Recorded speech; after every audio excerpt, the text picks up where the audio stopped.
Okay, example 4 in section 3-2. Right, we have a quotient. The top of your quotient is always u.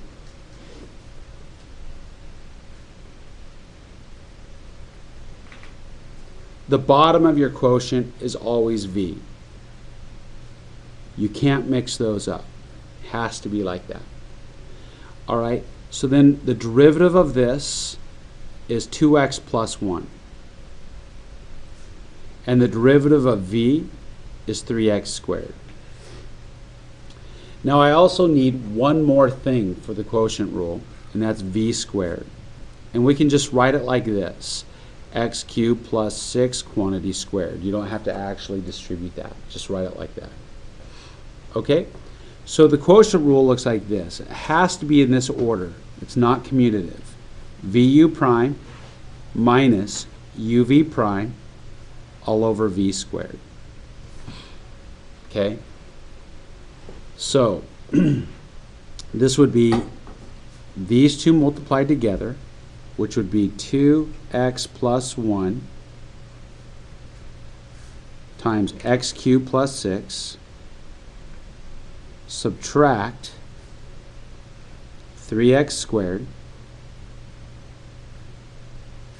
times x squared plus x minus 2 all over x cubed plus 6 squared.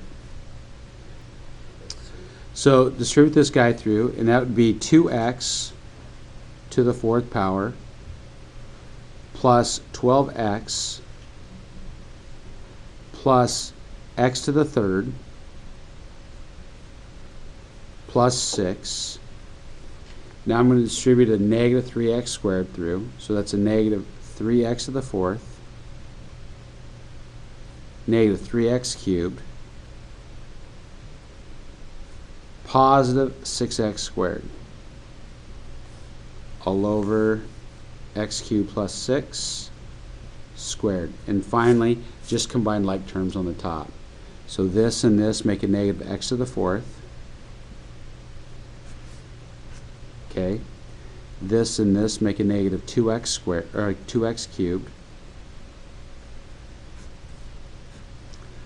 6x squared plus 12x plus 6 all over x cubed plus 6 to the 2nd power.